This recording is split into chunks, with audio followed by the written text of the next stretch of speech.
Okay, I'm going to try to fold this, give you an example of how to fold the shield. I'm not sure if I got my camera set up just right and the lighting's not very good, so I'm going to do my best. But I'm looking for the long curved light score in the shield. This piece of mylar has a kind of a natural curvature because it came off a tight spool, so I'm going to do that to the inside. Then I'm going to find this line and I'm just going to pinch around that line. So I may not do the best job here because the lighting is so bad. I have a lot of LED lights in my garage, but unfortunately they result in lines on my phone camera.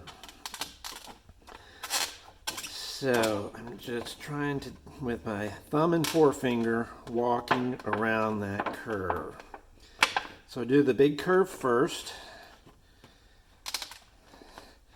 and then I'm going to do the small curve, and I'm going to do the small curve in the opposite direction. So it's a little tighter radius, so I kind of use my thumbnail here to get that started. Let me make sure I keep this in the...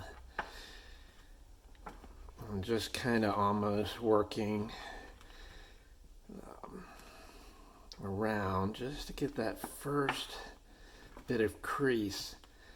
This piece of plastic is one of our earlier prototypes where we were doing a little deeper score with the laser, and we were finding that we were getting a few cracks. So once you've gone around that once, then you can kind of do like you did the other one and just pinch it around in a circle.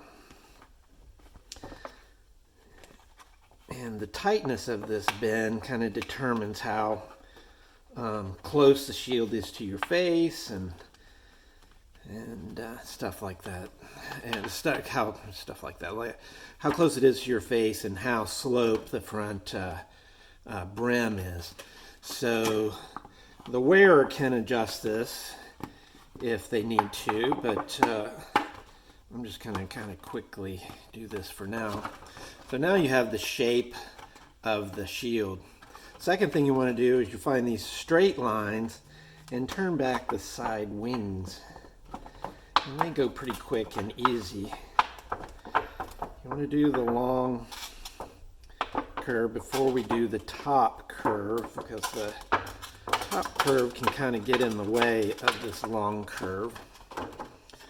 And I'm talking about the top curve being this one right here, this little flange.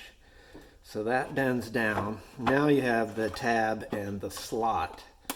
Start by getting one side of the tab completely in the slot and pop the other side over like that. So there you basically have the shield. You just have to do the other side.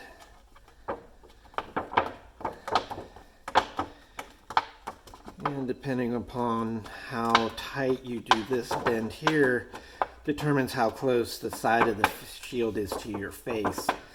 So that can be somewhat user preference, you know, from all the way to touching your face to, you know, some airspace. If the shield is very close to your face, fogging might be a little more of an issue. But, and there you have it. So next, just thread the headband material around here, slide the little tube up, and you have your completed head shield. I hope that was in the camera view. And so you can always adjust these lines to make them a little smoother. Again, my lighting here is so terrible and I don't see the best in low light. Okay, thanks.